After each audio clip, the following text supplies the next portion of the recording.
Welcome into today's episode of Pushing the Pile. Mike Renner and JP Acosta coming to you as always. And on today's show, we're less than 2 weeks from the NFL draft, from the start of night one, Thursday, April 23rd, which means we're going to do a little first round mock draft. And this is what we think is going to happen. We're going to go back and forth. I got odds. JP has evens. I said I hate odds in every mock draft because pick number 3, I still don't know what to do with. The Arizona Cardinals pick, but we'll see what happens when we get there. Number 1, we don't have to spend too much time on, though. It is the Las Vegas Raiders, and it is going to be Fernando Mendoza, the Indiana quarterback. If you're doing a mock that has anyone else at 1 at this point in time, I'd like to know your sources. I'd like to know some rationale here because this guy's going number 1 overall, rightly so. To me, he's a high floor quarterback. We can debate his ceiling all we want, but this guy, you've seen him do it under pressure. You've seen him do it in clutch situations. You've seen him be a leader. Basically, all the things you worry about a guy translating, you don't really have to worry with Fernando Mendoza. So is he going to be Patrick Mahomes? Is he going to be Justin Herbert? Is he going to be Dak Prescott? I don't know where he ends up, but I know that he's going to end up a franchise quarterback for the Las Vegas Raiders. So very happy for them. But the draft starts at 2. Because number 2 still seems like it's up in the air here, JP. So I'm curious where you're going for the New York Jets. So at number 2 for the Jets, I think it's between Arvell Reese and David Bailey at this point, and I still think it's going to be Arvell Reese. Given what the Jets have invested in free agency with all their investments with Kingsley Enagbari, Joseph Osai at the edge, you already have Will McDonald on the team, and because they're going to more of a 3-4 base, it still feels like this team needs another piece of electricity to put at linebacker or edge, and I think the signing of Demario Davis is going to really help Arvell Reese in his transition to linebacker, sort of an edge hybrid. He was speaking with one of our friends, Ben Solak at ESPN, about how when he was rushing the passer at Ohio State, he didn't really learn pass rush moves or do working his hands. He just did what came naturally, and he ended up getting 6.5 sacks just off of doing what he does naturally. So I think a guy with that high of an athletic ceiling and someone who can be a matchup versatile piece that can unlock your defense, I think that matters so much more in the modern NFL. So I think Arvell Reese is going to go 2nd overall. Yeah, I mean, most off-ball linebackers, they don't cross-train pass rushers, right? So it looked like that, but like you said, the fact that he's kind of just freestyling, and freestyling was him still dominating offensive linemen, it's a good sign for what it's like when he's 3 years into his NFL career and 3 years into technical development, what it's going to look like for him. I'm in agreement with you. I think that his ceiling, and especially with where the Jets are and their window, which is 3 to 4 years down the line right now, there's a very easy path to him being the best player in this class 3 to 4 years from now. All right, number 3, the pick I hate, because the Arizona Cardinals have, I think a lot of people would say the edge rusher is maybe the most talented position here, the best value position. It's what traditionally goes here, but Cardinals have one of the deepest edge rooms in the NFL. Now, they might not be dominant, but they're deep, and they have a lot of guys there that they've drafted highly or paid. So I'm going to go Jeremiah Love, the Notre Dame running back. I feel like it's chalking up just such an easy win for the Arizona Cardinals, for new head coach Mike LaFleur, a guy who, from Matt LaFleur, his brother, and his history, wants to run the football, wants to have a strong running game. Jeremiah Love in today's NFL with the 2 high safeties can give you that really early on. He's super young. He's a guy who could be a face of the franchise. He's the leader. He works his butt off, all the right things. And JP will love this. He's a super big anime guy as well. I love it already. Jeremiah Love is one of my favorite players in this draft class. He's one of the best players in this draft class. And I think it's sort of interesting for the Cardinals with already having James Conner and signing Tyler Algier this offseason. But Jeremiah Love offers something completely different from those guys, which is a true 2nd and 3rd gear with the ball in his hands. He's one of the most creative 2nd-level runners I've ever scouted, with just a variety of juke moves, spin moves. He can pull off hurdles against anybody. But I also think he's really growing as a receiver, and I think his play strength is a little underrated by a lot of people, but I just think he's one of the best players in this class, and the Cardinals need to get explosive. They need to get faster, and I think adding Jeremiah Love would turn up that speed a whole lot. Yeah, you don't have a quarterback, so I don't think this quarterback we're taking at 3, but this will make whoever is your quarterback just take a little pressure off them. All right, who you got at number 4? Tennessee Titans. So with Jeremiah Love off the board, I think this one's easy for the Titans. They go Carnell Tate, wide receiver out of Ohio State. I'm not super worried about the 40 time. He ran a 4.52 at the combine. I predicted before he ran that he was going to run a 4.52 because that shows up on tape. But what also shows up on tape is the fluidity, the body control, and I think his ability to win on the sideline and win downfield on the sideline. I think that's something that Cam Ward needs with how explosive he wants to be throwing the ball downfield. They need somebody for Cam Ward to trust throwing the ball downfield. And Carnell Tate, one of my favorite things about him is the fact that he stayed at Ohio State and continued to get better, even though Jeremiah Smith was coming in, even though there were so many first-round picks in front of him, he continued to stay there. He didn't think about transferring. He could have been a number one anywhere else, but the fact that he perfected his craft at Ohio State and wanted to get better there and truly improved from last year to this year, I think that's a lot of positive upward ticks for him as he goes to Tennessee in this mock. I know we say not to helmet scout, but it's hard not to see the track record of Ohio State wide receivers in the NFL and not think that that plays into the Carnell Tate evaluation because because it's Brian Hartline, right? Because it's the wide receiver coach there former wide receiver coach, now head coach at USF, who basically gets these guys to run routes the way they're going to need to in the NFL. And so they just come in with such high floors that if you're the Titans, and yeah, you can find receivers on day two, but it's much harder to often have lower ceilings than the guys you can find on day one, like a Carnell Tate. So a very easy fit there with Cam Ward. All right, number 5, New York Giants. Give me Sonny Styles here, the Ohio State linebacker, the third Ohio State player off the board here in the top 6. We could have some more coming here down the line. It was a super talented team, a super freakish team. I'm not sure anyone was freakier, though, than Sonny Styles. 4'4", 640. At over 240 pounds, he's almost 6'5". He runs like a deer. He tackles at an elite level. This guy has a really complete game. And the scary thing is he's played linebacker for 2 years. He was a safety to start his career at Ohio State. I mean, he looks nothing like a safety. I don't know how that ever happened, but this guy is truly ceiling is off the charts of what he could be at the NFL level. And if you put him next to Tremaine Edmonds, just good luck passing over the middle of a football field when you have two guys with, 6'8" plus wingspans. And the crazy thing about Sonny Styles is that in his first 2 years, his only 2 years playing linebacker in the NFL or at the college level, I do think that his instincts in his final year actually improved a lot. I think his ability to get downhill, I think the ability to run sideline to sideline is so impressive. And then he still has the instincts as a former safety in coverage in that range that is so impressive for a guy who's 6'5", 245 pounds. So you put that in the middle of the Giants defense, and John Harbaugh has never been shy about going away from positional value in the draft. So I think he's going to love Sonny Styles. If he doesn't love Sonny Styles, I think he loves Caleb Downs. I don't think they're going to go towards a traditionally valuable position in this draft class, but I do think they're just going to draft a good player. And Sonny Styles, to me, is the best player in this draft class. This feels like the just draft the good player draft class. Sometimes, you can, when it's a really loaded class, you can debate positional value, but in a class like this, I would much rather just give me a guy like Sonny Styles, a guy like Jeremiah Love, which is what you're getting at the next level, than a guy who's like a boomer bust pass rusher or something of that nature. So it's an interesting draft class from that perspective.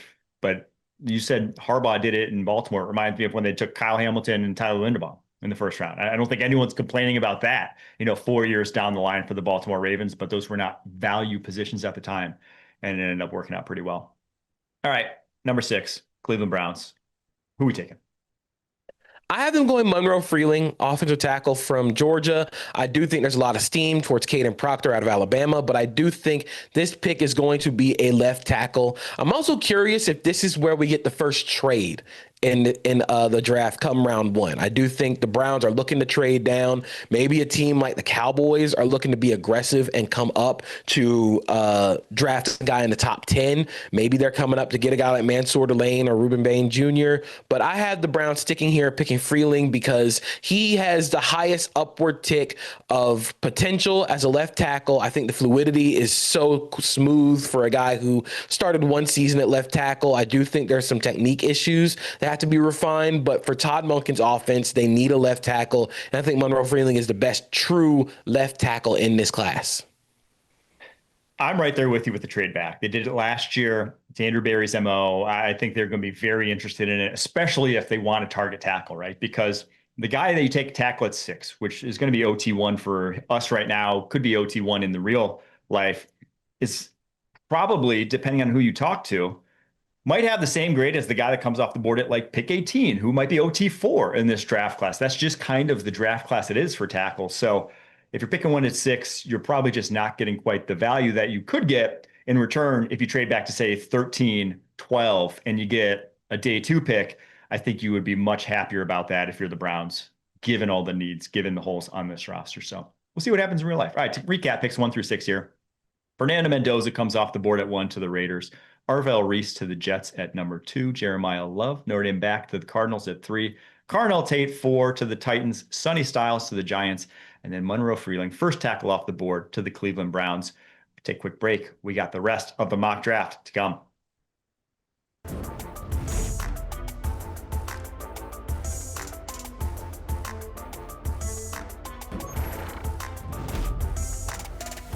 We're on to pick 7 here of our 2026 mock draft. Commanders on the board. And I'm going to go Ruben Bain Jr., the Miami defensive end. We've talked about this front 7 a bunch, JP, and just how lackluster it was. There's how lackluster is kind of being kind. It was bad last year, flat out. And now they've addressed a bunch, right? They've brought in a ton of talent. Leo Chanel, Adafe Owe, Caleb Chason. But those edge guys aren't run defenders. Ruben Bain is a run defender. This is a first and second down guy you can set your watch to, who's going to set a hard edge. I think he is the best non-quarterback in this draft class. And to me, if he's on the board at 7, I'm taking him if I'm Dan Quinn. I think with Carnell Tate off the board, Jeremiah Love also off the board, I do think here at 7, the Commanders will go defender. And I'm curious if the battle between Bain and Bailey does come down to run defense. And I think that that's one of David Bailey's biggest issues. He's stiffer in the lower half, and he also has a thin lower half of his body. That affects his ability to defend the run. So I think Bain would be the more likely pick there. But I also wonder if Caleb Downs would be in consideration here at 7 for the Commanders. Because of Durante Jones coming over from Minnesota and how much they do so many different things with their secondary, having basically a quarterback of your defense back there to give yourself some more punch in that area, I do wonder if they would consider it. But Ruben Bain is just an ultimate complimentary guy. He's not going to be a double-digit sack guy perennially, but I think he's going to be a fan favorite. I think that's a really good point, because we just talked about how the board doesn't set up great for the Browns at 6. I think it sets up really well for the Commanders at 6. That, like, every position that they could want potentially, there should be a guy who's very good at. So I think they're in the driver's seat there at pick 7. All right, pick 8, New Orleans Saints. Where are we going? This one was a little difficult because I do think that they go receiver or corner, but here they're just taking best player available, and I have them going David Bailey. I think he would give them so much more explosiveness up the field. And I understand that that Carl Granderson and Chase Young are back, but Carl Granderson has a potential contract out at the end of this year, and you can never have enough pass rushers.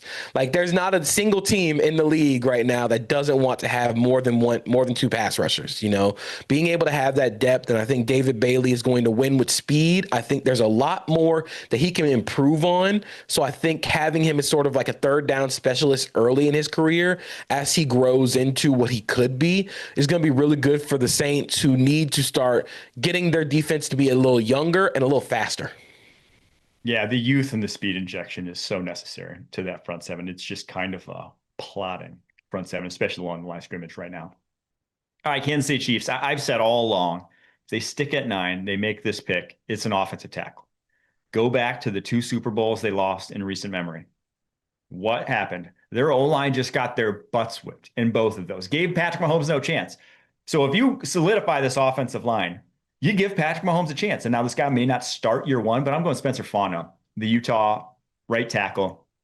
I think between him and Francis Mauigoa, who are probably the options for them, given that you're set on the left side and those 2 guys are right tackles, I lean Fano because of the athleticism, because what he can do in pass protection, and just allows you a little bit more flexibility. But I don't think you can really go wrong with either of those 2 guys. And I am intrigued by what Francis Mauigoa and Trey Smith would look like on deuce blocks, and how much they could just forklift 3 techs out the club. But Fano, to me, just a little safer. I've seen it already, and the guy is a heck of an athlete. So you get two really athletic tackles there in him and Josh Simmons. And I wonder if Fano will be the pick over Magnola because with Eric Bieniemy going back to being offensive coordinator for the Chiefs after being in Chicago as their running backs coach, I wonder if he brings a little bit more outside zone based run game to Kansas City. That's specifically what Eric Bieniemy worked on when he was originally with Kansas City. He went over to Chicago with Ben Johnson, got a little more outside zone. That's where the Bears got really explosive. So I wonder if he brings a little bit more outside zone to this team, because if they do, Fano might be the better pick here. And because Bain and Bailey are off the board, they really don't have the ability to go front seven here. And I think because Brett Veach has said, they're not going to be picking this high again in the Patrick Mahomes era, more than likely. So they're going to draft a valuable position, a position that can help them in the trenches. So Fano makes a lot of sense here.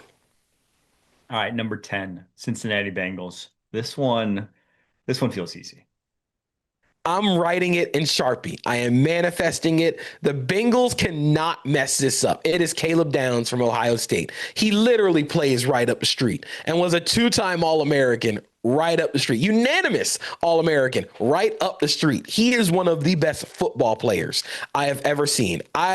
It's a very old coach cliche, but if you give me 11 Caleb Downs, I guarantee you the defense is going to be great because his football IQ is so advanced for a guy his age. And I do think he's a good athlete. I don't think he's like a fantastic athlete, but his ability to understand route concepts and spacing, his spatial awareness at his age is so advanced. You can tell that the guy has been around football and he doesn't miss tackles. That means a lot for a Bengals team that missed the most tackles in the NFL last season. So I think adding Caleb Downs, you immediately have either a nickel or a safety. Just get him on the field and he's a mute button. I live here in Cincinnati. They will be so upset if you pass on Caleb Downs for like Keldrick Falk or someone, which is their MO, but we'll see.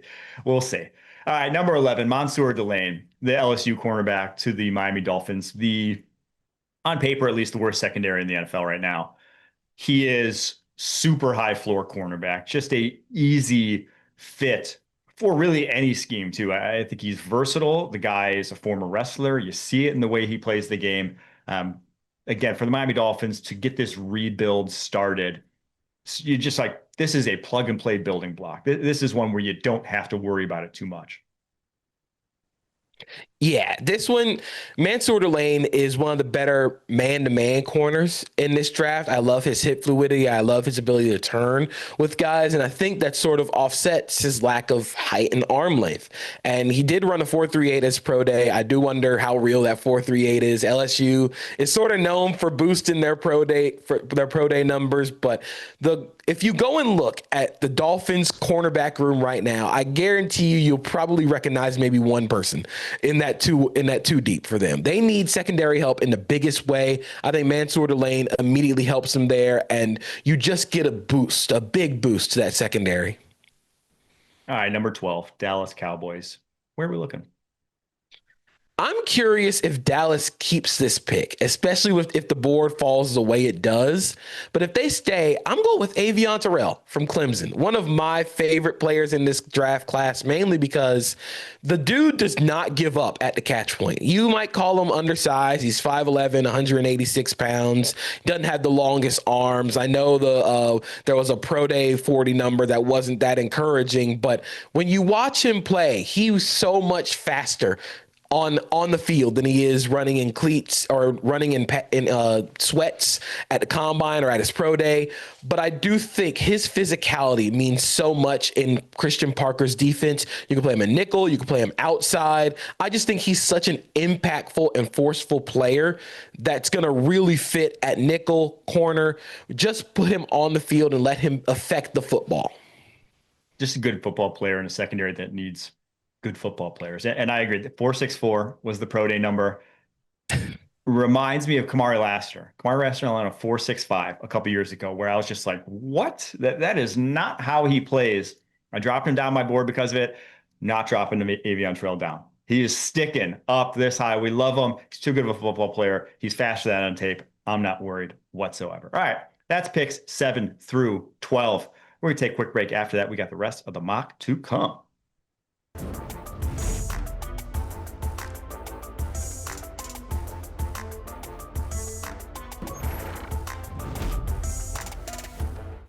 We're on to pick number 13 in the mock draft here on Pushing the Pile, which is the Los Angeles Rams on the clock. And JP, I think I'm intrigued by the thought of a wide receiver for the Rams here at pick 13 for two big reasons. One is wide receiver historically, recent years, very quick transitions to the NFL. They can make an impact right away. And the second is Devontae Adams is 33, going to be 34 this upcoming season. And so you can keep his legs fresh for red zone where he's still nasty. And for the postseason, if you get a rookie in the fold here, I think the guy I've come around to for them is Casey Concepcion, because Cardinal Tate's the only wide receiver drafted at this point, and Concepcion has some juice. You look at the top three wide receivers for the Rams; they're all 4.5 or higher guys. They don't have true speed at the top of this receiving core the way Casey Concepcion can really roll. I think he's a great separator, and I think this can push you over the edge against a team like the Seattle Seahawks in the playoffs. I think this pick makes a lot of sense for both the short and long term for the Rams, mainly because in the short term, like you said, he provides some speed that the Rams just don't have right now. They need to get explosive. They've been looking for those explosive plays. They've tried keeping Tutu Atwell around. They've tried multiple ways of being explosive in their receiving core, but they just haven't found that yet. Concepcion is, like you said, one of the best separators in this draft class, and he has the ability to hit that second gear. And I also think he has a much higher effect on special teams. He's a great return man as a punt returner and as a kick returner. That's somewhere where the Rams really struggled last season. And then in the long term, if you want to keep Puka Nacua as this sort of movable, attached to the line of scrimmage type of receiver, you're going to need a guy who can win and get separation on the outside once Devontae Adams decides to hang him up. And Concepcion offers that best blend of doing that right now, but also having the ability to be an outside X even later on down the line. Yeah, I think the Rams, honestly, they can't go wrong with some of these receivers. If they add one, I think they'll be productive in that system. All right, number 14, Baltimore Ravens. Where are we going?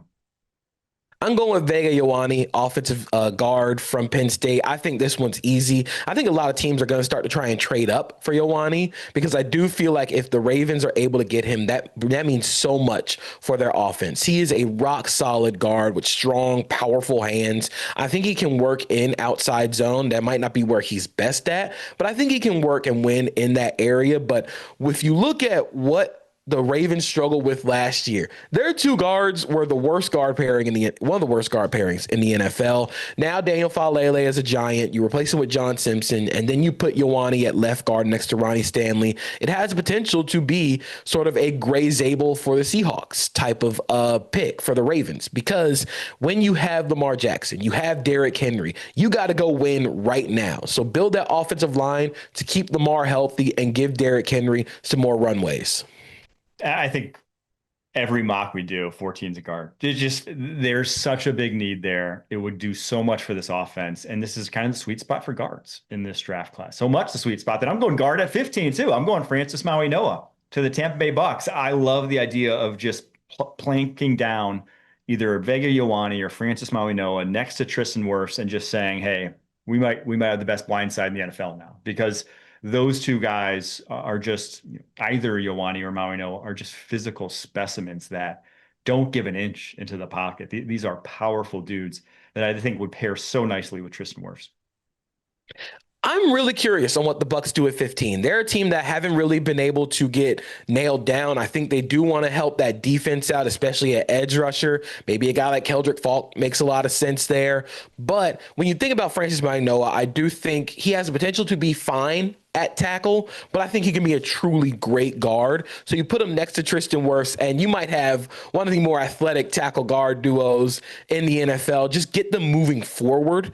And I think he, like I said before, he sort of profiles similarly to Steve Avila, the Rams left guard who was a tackle, moved inside. So you have this ability to go and fix the offense right now in what seems to be sort of a last dance for Todd Bowles and the Bucks going into this season. All right, number 16, New York Jets. They obviously went Arvell Reese at number 2 overall, second first-round pick. Where are we going? I'm going with Mekhi Lemon. He is my favorite receiver in this draft class. He's my wide receiver one, but this feels like a perfect fit for what Mekhi Lemon is. I don't think he has some tape in 2024 where he wins on the outside, but in New York with Garrett Wilson and A.D. Mitchell on the outside, he can truly thrive in the slot. That is where he exploded, won the Blitnikoff exclusively being a slot receiver last season. But I think his toughness, the ability to play bigger than his actual size, and I think his route running is really good from the slot. He just blends everything that A.D. Mitchell and Garrett Wilson do together. He is the connective tissue that I think will help keep that offense together, and it just makes a lot of sense for him to be the pick there at 16.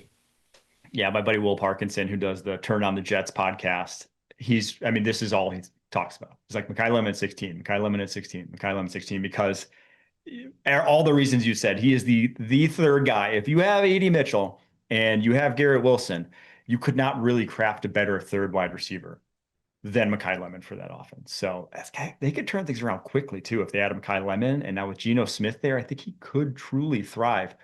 We'll see, but the Jets might be on the come up. All right, number 17, Detroit Lions.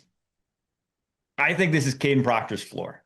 I don't think with the way who the Lions want to be, if I can spit it out, who the Lions want to be, Caden Proctor has to be at the top of their wish list at number 17, because obviously Taylor Decker no longer there. Penei Sewell, they talked about moving on the left side. We'll see if they do that if a guy like Caden Proctor's there, who's been a left tackle his entire college career at Alabama. I mean, this would just give you the most powerful tackle duo in the NFL. He is still super young, still a lot of room for development in his game. And I think for a tackle-starved team like the Lions, makes too much sense. Yeah, if you think Caden Proctor is a guard, you can play him a guard in Detroit. I think if you have him at tackle, I don't think the Lions were really expecting Taylor Decker to ask for his release. I think that it sort of took them back a little bit, but I think Proctor is incredibly powerful. I think for me, he's one of the more volatile players in this draft because his highs are sky high, but the lows are so low. But I think if you're looking for a team that can get the best out of him, I do think it's Hank Fraley, offensive line coach, and Dan Campbell with the Lions. If you want to try and get him into a culture that'll keep him locked in, I do think Detroit's the best area for him. And like you said, you're building some powerful tackle duos between Penei Sewell and Caden Proctor. Just get guys moving forward. I know if they don't pick him, Ryan Poles is at Alabama's pro day. I think the Bears would be interested in picking him. You can't let him go to a division rival if you pass on him here. All right, 18, Minnesota Vikings. The other divisional rival there in the NFC North. Where are we thinking? I have been going Jermon McCoy, corner from Tennessee.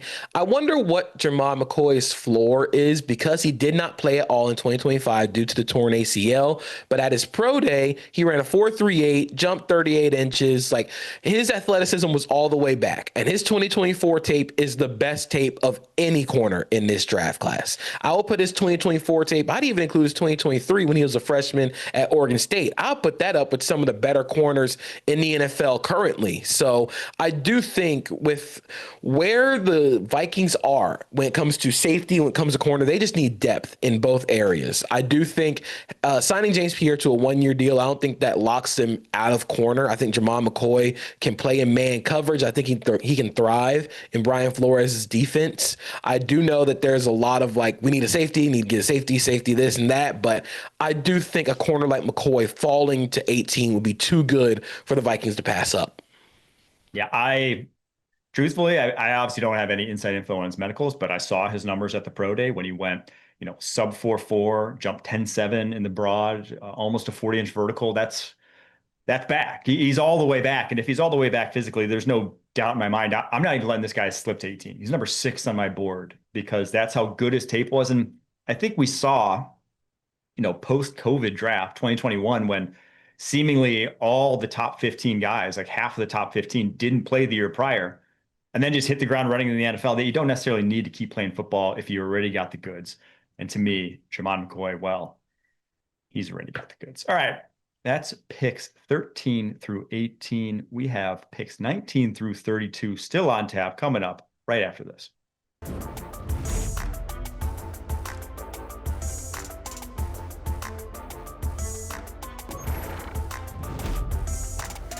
We're up to pick 19 in this 2026 mock draft, and the Carolina Panthers are on the clock. I'm going to go Caleb Lomu, the Utah tackle, for them. Two big reasons why. One is Rasheed Walker is a one-year rental who they signed this offseason to play left tackle position. The second is Ike Ekwonu with that knee injury. No telling that after his fifth-year option what his contract's going to look like and if he'll ever come back from that fully healthy. So this is just an insurance plan for a team that, ideally you would get maybe a high-end pass rushing DT for this team, or maybe another wide receiver, but that'd be three straight wide receivers in the first round. This is long-term planning. This is good team building if you're the Carolina Panthers. And the biggest thing with Caleb Lomu is he needs a little bit of time. He needs to get stronger. He needs to develop his play strength. And because you have Rasheed Walker who can play right now, and whatever you decide to do with Ike Ekwonu, even bigger than that, like Taylor Moton also might not be on this team for much longer. He has a potential contract out in 2027. So this is sort of similar to when NBA teams do like a draft and stash, where like Caleb Lomu is a draft and stash prospect. You want to see if you can turn him into something after he develops his play strength. And because he has the athleticism, you think you can have like Ekwonu and Caleb Lomu being your tackles of the future. And I think that's pretty exciting. All right, Dallas Cowboys at pick number 20. At number 12, we went Avion Terrell. We addressed the secondary. Are we going back to the defense here, JP? We are going back to the defense. We're going defensive line. I've gone Keldrick Falk from Auburn, who I think has become a little bit overhated in this draft class. I mean, when he's one of the youngest prospects in this class, 6'6", 275, and is an easy eval as a run defender.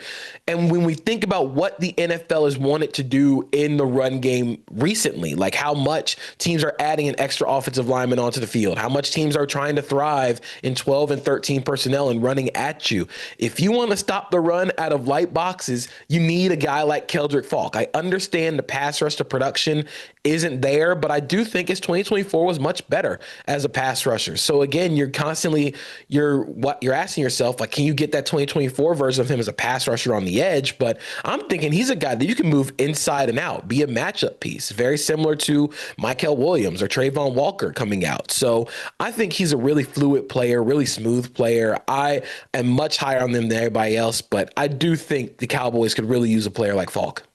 Yeah, I think for the Cowboys specifically, it makes sense. Their run defense was so bad, and their physicality up front was just severely lacking. And there's no question about Keldrick Falk in that regard.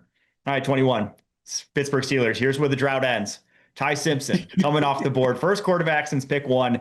And this is why, saying it all spring, this is why they fired Mike Tomlin and hired Mike McCarthy. Like, this is why, because of what Tomlin's inability to develop a quarterback post Ben Roethlisberger and then Mike McCarthy's track record. So if they have a chance to get their hands on someone who's shown flashes, who has talent the way Simpson does, to me, it's a no-brainer for them. And now there's needs on this roster too. This isn't the only one, but if you're banking on Aaron Rodgers to send you to the promised land, more often than not, or not more often than not, it just ain't happening, right? It's not at this point in his career. So this is a forward-thinking potential move. I think this is his floor, in my opinion.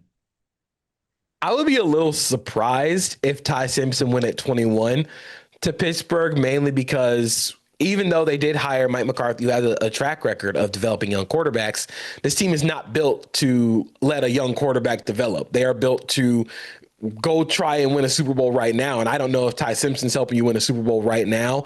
I also don't know if his ceiling is that high when you develop him. I do wonder what the Ty Simpson range looks like and if a team will try and trade up for him because of that fifth-year option. But at his best, he's a very confident passer over the middle of the field. I think he does some really nice stuff as a scrambler. He can get you 8 yards on a 3rd and 7 scramble. But I do think this would be a very interesting pick for the Steelers. Well, here's the problem. They're built to win a Super Bowl right now, but they're not close to winning a Super Bowl right now. Like this team, like we saw last year, right? And it's hard to think they're that much better than they were last year. So whoever you're drafting at pick 21, it ain't going to be the piece that puts you over the edge, in my opinion. All right, number 22, Chargers. A lot of different ways they can go here. Curious where you're going. I'm going with R. Mason Thomas, edge out of Oklahoma. I am a huge fan of him. I do think he has more fans in the NFL than a lot of people in the media, but when you watch him play, I know he's undersized. I know he's like barely 6'2", barely 250 pounds, but I think he plays faster than he tests. He's extremely quick off the ball, has some of the best explosion and true bend in this draft class.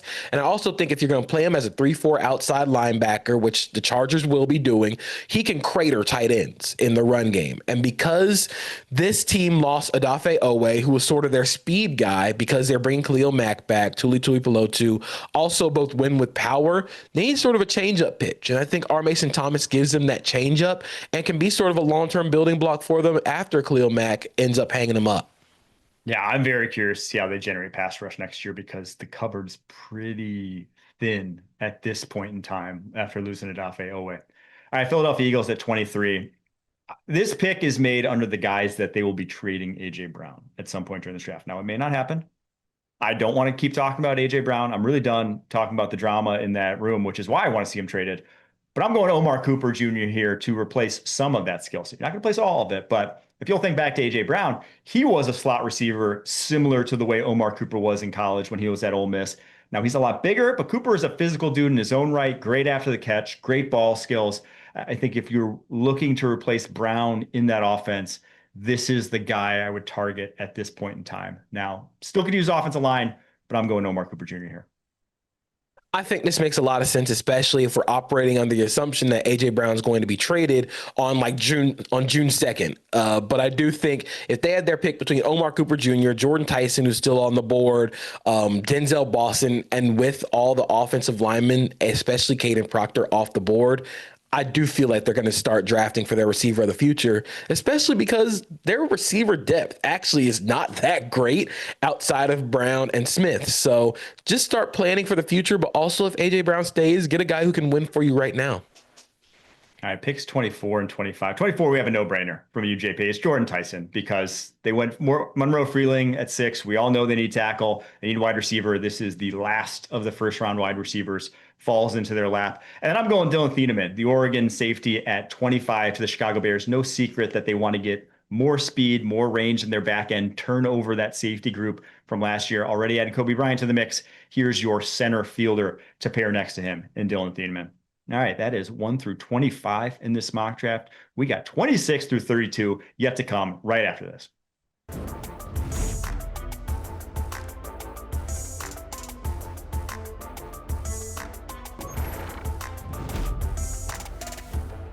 Seven more picks to go in this 2026 NFL mock draft. Buffalo Bills are on the clock. JP, who are they taking?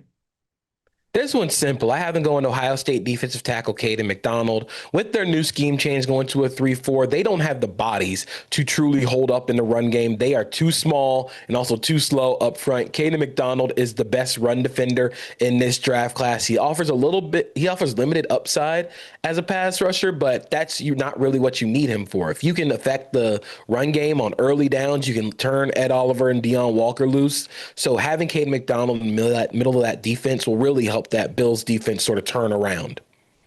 I'm very curious to see where he comes off the board because a safe prospect, I mean, he's awesome in the run game. Like there's no doubt about it, but I don't think he's ever going to be a plus pass rusher. So how does the NFL value that in today's NFL? We'll see. All right, number 27, San Francisco 49ers. I'm going Kenyon Sadiq, Oregon tight end. Will he make it here in real life? Probably not. But if he did, it would be sick. And with George Kittle, torn Achilles late at the end of last season, this guy can not only start right away, but even after George Kittle comes back, I think they're complementary enough that they could both see the football field. So just adding weapons to this offense for Kyle Shanahan to start, joining the wave of 2-3 tight end sets that we're seeing across the league. Number Kenyon Sadiq. Okay. Kenyon Sadiq as a 49er, I think Kyle Shanahan would do like backflips if that happened. 100%. I mean, like the weapons like that don't come around long. That's why I think he probably goes a little higher than this come real draft. All right, number 28, Houston Texans. What are we thinking? We're going Blake Miller, tackle from Clemson. I am really curious what Miller's draft range is because he started 54 games at Clemson at right tackle, career right tackle, long arms, super athletic. I do think his play strength is there, but I also think his core, his ability to anchor isn't that great. But with the Texans being loaded on defense, you can just keep throwing picks at the offensive line until one of them works out. I know they just signed Braden Smith to a 2-year, $10 million deal, but Miller is constantly improved, and I think that he could be sort of their future at right tackle. Yeah, that pressure rate graphic there is Blake Miller's whole thing, in my opinion. He's gotten better every single year. What I thought was kind of like a day 3 guy heading into the season developed into more of a day 1 guy. Well, what does that look like if he keeps going that trajectory, especially with his athletic tools? Number 29, Kansas City Chiefs, this pick from the Los Angeles Rams in the Trent McDuffie trade. Well, they get their Trent McDuffie replacement in Chris Johnson, the San Diego State corner. Now, he's not a 1-to-1 replacement, but this guy can play physical. He can play man. He can play zone. To me, he's just an all-around good cornerback. I would not surprise me. He's not in a lot of first-round mocks, but would not surprise me if he snuck in there after he tested great in the spring, was the best corner at the Senior Bowl, and he's just competitive. So for all those reasons, he feels like a guy that the Chiefs would want in the fold to replace both corners that they lost this offseason. Number 30, 3 picks left. Miami Dolphins on the board here. They went at number 11 overall. Mansour Delane addressed that secondary. The receiver room is tough, but is there another first-round wide receiver here, JP?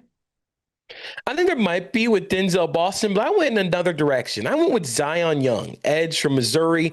If you think about what Jeff Hafley had in Green Bay, he had some big, long, physical defensive ends that could affect the run game. And I think that's what Zion Young is right now. He does not have an explosive, like bend around the corner, like speed pass rush, but with Chop Robinson on the field already, you don't really need that. So Zion Young offers an incredibly high floor as a run defender. He has the size and the length to affect the quarterback as a power rusher. And I think he provides a nice complement to Chop Robinson in what is now a really depleted edge room after Jalen Phillips and Bradley Chubb left.